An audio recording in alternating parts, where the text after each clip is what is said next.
There's been lots of talk of how China can do fast following and China copies.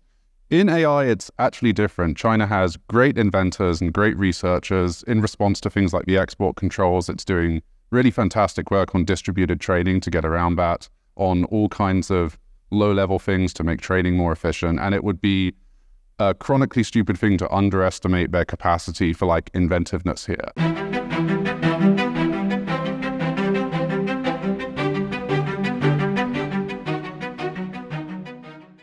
I think that you all know the folks that are up here. I'm going to introduce them in a second. But for this purposes of this panel, AI stands for awesome individuals with amazing insight. And this is best I got. It's the best I got. But it truly is an excellent panel that I'm really excited about. And we have Jack Clark, the co-founder of Anthropic. Please, more than a smattering of applause. Thank you very much. That's more than a smack. Alice Wang, the CEO of Scale AI. Don't applaud him. He's appallingly young, for crying out loud. And has a great head of hair, too, that makes me very jealous. And then, of course, Andrew Wang, who I love because he's from my alma mater, the managing general partner of the AI Fund.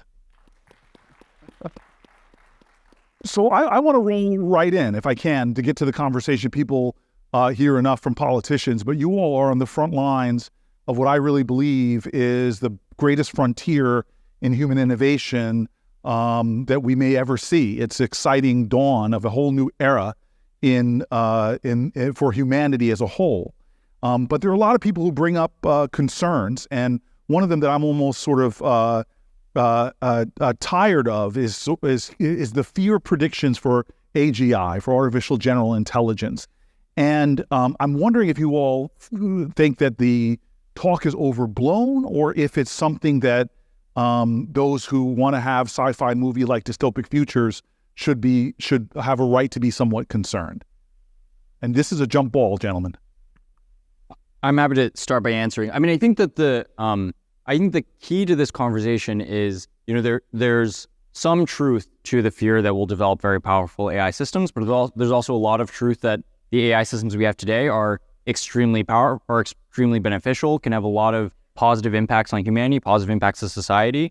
And I think the key is for us to develop a very grounded and scientific conversation around what are the capabilities of these algorithms, how are those capabilities developing, and when do we need to start having the conversations around, do we need to start putting controls around this? And I think that there have been a number of places that I think have really led the policy conversation around, the development of this kind of scientific framework and the development of the right testing procedures to be able to do so. So in the United States, we have our AI Safety Institute as a part of NIST, which I think is a key part of this conversation. The UK has an AI Safety Institute that they started as well. Japan is starting an AI Safety Institute. Korea is starting an AI Safety Institute. And so I think we're seeing a very a global effort around developing a much more precise and grounded sort of scientific research into exactly how to adjudicate whether or not the models are, going to be worthy of concern or not worthy of concern. And I think that's the right way to have the conversation, not to make it so emotional. Thanks, Alex. Well, just to tab on to what Alex said, it's kind of like if AI is the new electricity, we're sitting here wondering about how we regulate everything that gets plugged into an electric outlet, which would drive you completely crazy. So what we need to do is have standard product safety testing measures, figure out a shared global framework, and figure out if there's anything different about this technology. And we can only do that if we build a testing regime and figure out stuff that seems sensible and avoid doing things that would restrict competition or crush an ecosystem that's just getting going. Over the last year, I think many of you have seen, I was surprised by the intensity of the lobbying efforts from a number of parties that invested billions of dollars in training foundation models to trash open source and shut down innovation, often on kind of safety concerns that keep on shifting. I think a year ago, AI was supposed to take over and cause all, then there was bioweapons risk, then there's defense risk.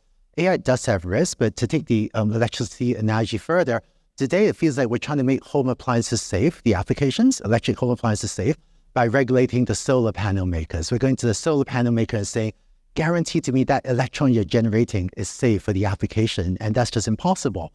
So I think the mistake that a lot of regulatory agencies in the US and abroad and in the Europe, for example, are making is trying to regulate the technology. That's like saying solar panels, make sure your electricity is safe. Can't do that. Versus the applications. I want to save self-driving cars, reasonable underwriting software, save medical devices, go to regulate the application layer, not the technology layer. And so I'm one of these folks that has been frustrated with unnecessary regulations since the time I was mayor. But when I got to be a United States Senator, I was blown away that I found that the government, federal government, was not moving at the speed of innovation and trying to regulate things. They were really undermining that innovation. And I had a lot of worries very vocally. I used to be on the Commerce Committee, and I remember the head of the FAA came in, and there was this incredible industry that was booming for drones. Europe was using them to survey mines, to fix poles. We weren't issuing any licenses, except for the movie industry, of course. And I said to the head of the FAA, if you were around during the time of Orville and Wilbur Wright, they would have never gotten the airplane off the ground. And so I'm wondering, for the three of you, there's got to be some fears about the innovators, the regulators here, and things they might do specifically, I'm wondering from you, that you're really worried that they might do to choke the innovation. But there's got to be, on the flip side of that, some areas where you say, wait a minute, we need regulation. And one more example, just for the sake of just sort of setting you all up. The social media was something I was an early innovator in when I was mayor of the city of Newark. One of the first politicians to really use it as a management tool, transparency tool, engagement tool for my city. But now I look at social media and I'm like, dear God, we need to regulate there. Really bad things are happening. So I'm wondering if you can give me, for this next era of human innovation, where you think is good regulation and where you're like, dear God, Booker, you and your posse in the Senate, please don't get this wrong. So I'll give one example, which is, I think when you start an AI company, you may not be interested in national security, but national security is interested in you. And you end up building these very powerful systems that may have national security uses or misuses. And for that, I think we do need to come up with tests that make sure that we don't, put technologies into the market which could unwittingly to us, like, advantage someone or allow some non-state actor to commit something harmful. Beyond that, I think we can mostly rely on existing regulations and law and existing testing procedures that exist, like the FDA or the FAA or other things, and we don't need to create some entirely new infrastructure. I know that in even earlier sessions, people use the term dual use to refer to AI. I think that's the wrong framework to think about it. There are some technologies like nuclear or maybe rockets with some civilian use cases and some military use cases, and we can contain the military use cases without crushing civilian innovation. AI is a general purpose technology like electricity. Electricity can be used for warfare, but can be used for tons of other beneficial things. So that term dual use is not like there are two users, one military, one civilian. Yes, there are military use cases, but there's so many civilian use cases that we don't want to crush. So I think having a carefully scoped way to contain the military applications without limiting the dramatic, I think of AI as multi-use, not dual use, with way more civilian than military use cases. Okay. They didn't really cover, though, not to be critical of my new friends, the regulation that we desperately need. Are there things that you're standing up here and saying, I want to get back to you guys and say, please do this? But you have such a great experience with the cases that they both went to, which is defense and national security. So I'm wondering if you can give maybe another layer of insights there. Yeah, I mean, I think what we actually have in defense and national security, if anything, is the opposite problem, which is not enough use of AI to modernize our national security apparatus. And this is, I think this is somewhat the purpose of this forum. But in general, the DoD is hamstrung by a lot of process, a lot of bureaucracy, and a lot of stuff that just doesn't serve an era when technology is moving extremely quickly, and you have near-peer adversaries that are moving super quickly as well. I think if you look at, China or Russia, their willingness and speed in integrating new frontier technologies into every component of how they operate is, vastly outpaces what we're able to do if we continue operating in the same, confines and bureaucracy that we've been operating to date. I think this is a known problem within the DoD. It's a lot of people are working very hard to try to solve this, both from in legislation, in appropriations, as well as just how the DoD itself operates. But my greatest fear is not that we accidentally, we don't build the right regulation to prevent AI from being used in national security. It's that we as a national security apparatus, the DoD, the U.S. DoD, and the U.S. Intelligence community don't use it enough to ensure that we maintain competitive in this next era. Senator Clark, you've got to put a piece of legislation on the floor to regulate this space. And I'm happy to change places with you as long as our net worths go together with us. Senator Clark, what are you doing? I think you'd want to find ways to aggressively field like experimental technology, and to Alex's point, get departments to actually use it. Because at Anthropic, we discover that the more we find ways to use this technology, the more ways we find it could help us. And you also need a testing and measurement regime that closely looks at whether the technology is working, and if it's not, how you fix it from a technological level, and if it continues to not work, whether you need some additional regulation. But to Alex's point, I think the greatest risk is us not using it. Like private industry is making itself faster and smarter by experimenting with this technology. We do ourselves. And I think if we fail to do that at the level of the nation, some other entrepreneurial nation will succeed here. But isn't that great? I really expected you to give me something that would create parameters.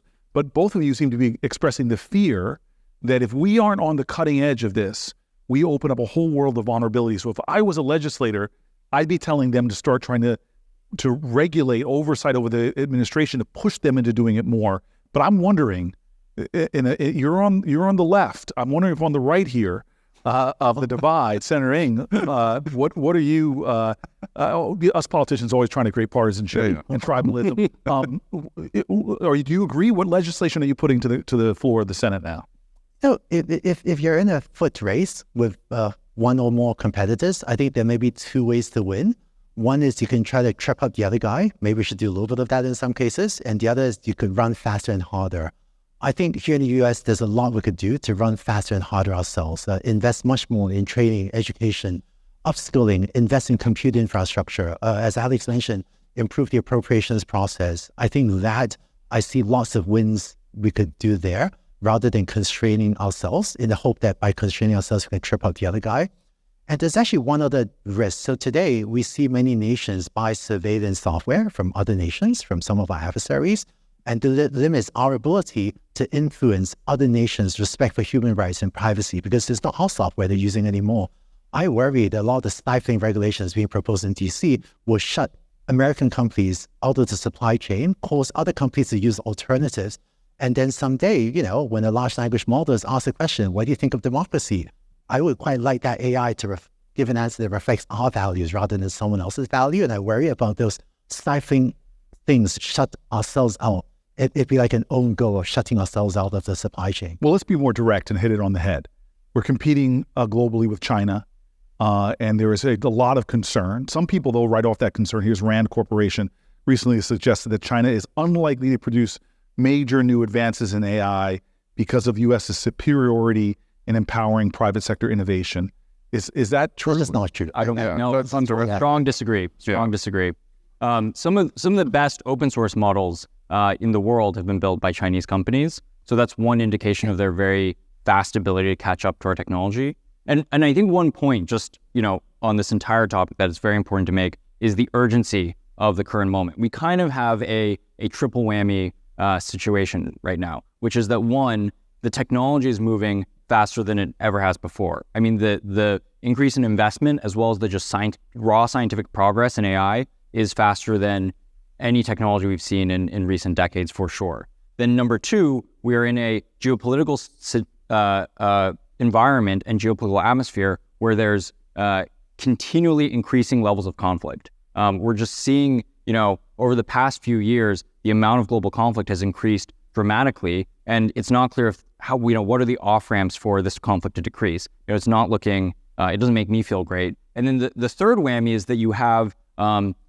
dictatorial leaders. You have President Xi Jinping, you have Putin, who are nearing, in the late stages of their times of rule, in which case they're going to be more aggressive, more risk-seeking, and make bolder moves. And so, you look at this powder keg of ingredients, and we're just at in a moment where we have to act really quickly. And I'd like to make just one point I think is really important. At this event, there's been lots of talk of how China can do fast following and China copies. In AI, it's actually different. China has great inventors and great researchers. In response to things like the export controls, it's doing really fantastic work on distributed training to get around that, on all kinds of low-level things to make training more efficient. And it would be a chronically stupid thing to underestimate their capacity for like inventiveness here. And I think it's important we keep that in mind, that we're not dealing with someone that's not creative. We're dealing with a competitor that's going to be just as creative as us and is even more motivated. So here they're putting brakes on. One might argue the United States is talking about putting parameters. You mentioned very rightfully that from Europe to some of our Asian allies are all putting these kind of lanes in which this can operate. China doesn't have those rules. Is this sort of creating a competitive advantage for them, or maybe a race to the bottom when it comes to human rights? I'm wondering if this is something we should really be concerned with, that somehow we're advantaging them. Now, I think I would love to see technology spread around the world that reflects kind of democratic values, and I think we're campaigning on the ability to do that. And just to give an example, AI now is advancing on multiple fronts. They're scaling up very large models. Jack and team has been doing that well. That's one front is well known. But there are multiple fronts. One example, I think a major front in AI technology now is what we call AI agents or agentic AI. And what that means is if you use ChatGPT or Claude, you might prompt it and tell it to write an essay. Typing is as if we're asking AI, type an essay for me, going from start to finish without ever using backspace. And AI could do that, but it's a difficult task. With AI agents, we tell the AI, write an outline, then write your first draft, then critique your own first draft, and then do some web search and improve it. And it's a much more iterative process that results in much better work product. This is one example of cutting-edge AI called AI agents. And candidly, when I look at the research literature on what's cutting edge, I see probably as many innovations coming out of, like Tsinghua University, for example, as many of the American universities. So the cat's out of the bag. But I think that there is an open question of when some other country is going to download some open source package to implement their own agentic writing journalism thing, do we want the source to be primarily other nations' suppliers, or do we want to make sure that America has a huge voice? Which is the area that we should be focusing on, building out our capacity in those, so that America stays competitive in that way. Yes? And that we earn the right by helping the world to continue to influence the world. Okay, well, I'm sorry, go ahead, Senator. Just one quick idea. Thank you, Senator. There's lots of talk about funding compute in different countries, right. And this idea does not favor Anthropic because we fund our own, but we want to create more competition for these like large foundation companies, and we want to help startups and researchers from academia cross this chasm from research into production. And to do that, we should find ways to fund or use the US supercomputing base to give startups and researchers a leg up, because that's one way to take advantage of our inventiveness and competitiveness and use the ecosystem around us. And Jack, you've been great. One of my cards here was all about this idea of a national AI research effort. Strong supporter. I know you are, and I'm really, more than I'm grateful for that, because I think, again, it'll create more investments that could produce more innovation and expand more opportunity. And can I say, I don't think it's an Anthropic selfish interest to promote that. So really want to applaud Jack. Thanks very much. That's wonderful. I'm wondering though, and maybe Jack, you can pick up on this, and then we can go through, because it is stunning to me, and the incredible moves and plays that Saudi Arabia and the UAE are making in this space. I mean, at numbers that are mind-boggling, and I have good relationships with some extraordinary leaders in both countries. The enthusiasm, even for being big players in this space. How do you view that for us as a nation? As a hopeful sign, an exciting sign, or does that worry you in the sense of shared values or anything that might be of concern? If you want leverage here, you need infrastructure. Infrastructure lets you build the systems that define this kind of reality and define the norms. So we need to invest money to do well here. And to pick up on what another panelist said earlier, who knew that the path to AGI lay through US permit reform? But that's probably one of the areas we need to work on, so we can build data centers, build power, and build the infrastructure here at home that lets us lead abroad. That's a really wise input. Do you want to add to that? Yeah, I mean, I think regardless of what the United States does, the Middle East and other countries around the world are going to build gigantic data centers and are going to build huge amounts of AI computation power. So I think the key for us as a country is to figure out how do we do what we've done with many core technologies in the past, the internet, telecom, and many others, to ensure that as much of the world's AI capacity that comes on board is in accordance with our values and our system. Are you concerned at all about the big investments that the Saudis and Emiratis are making? After Thomas Edison modernized the electric infrastructure, lots of other countries got electricity too, but it was great. It led to global economic growth, increased global prosperity. I think AI will be like that too. I think it's great if lots of countries have a good electric grid. So I think it'll also be good if lots of countries have more intelligence, even including artificial intelligence. So let's end this way. I love humanity and the endless potential of possibilities for innovation and everything from the arts to the sciences, the capacity of humanity to reimagine futures that were never even seen possible a generation before. And I love when I gave you guys legislative abilities, which makes me think I might run your next campaign, that you all were like me, wanting to say that technology is not something to be afraid of. We need to create some basic security, but when it comes to everything from our actual defense all the way to expanding democratic ideals of level playing field, more opportunity to learn, to grow, this should be one of the most exciting moments in the evolution of humanity. And so maybe just an acute way to end, when you look at the year 2055, what is one thing that you think that most people aren't even getting their mind around yet that we might be experiencing because of this hopeful, promising area called artificial intelligence? I think anyone will be able to learn everything. They will get a customized education plan and tutor that works perfectly for them and lets anyone pick something they're curious about and become an expert on it. I think that's within reach with this technology. I think the scientific breakthroughs that we're going to have over the coming decades through use of this technology will make all the sci-fi futures that we've been thinking about slowly and slowly become a reality. So we'll live in the Jetsons. Wow. I think today intelligence is one of the most expensive things in the world, which is why only the wealthy among us can hire a specialist doctor to carefully look at your condition and give you advice, or hire a patient tutor to coach your child. I think AI, artificial intelligence, is making intelligence cheap. And this means that a few decades hence, I think any of us would really hire an army of specialists, well-trained staff to advise us and help us with our things in a way that only the wealthiest in our society can today.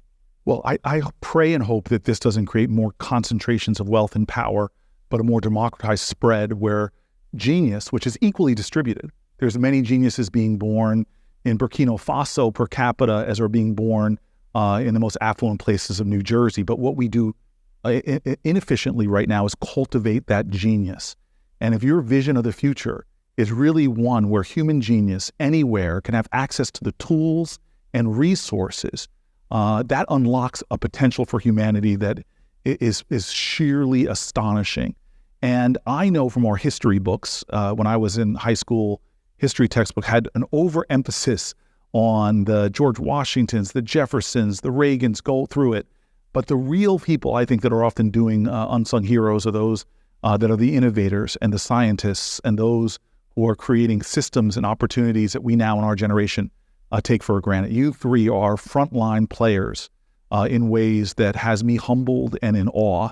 And the fact that I got a chance to sit on the same level as you for 20 minutes really excites me. And I pray that all your hope and all your aspirations for this technology come true, and that generations from now benefit from your genius. Yeah, so thank you very much. Don't give us too much credit. We really need the politicians to set the framework. I'm going to let you, that be the last word. Thank you, everybody. Thank you. You see, thank you.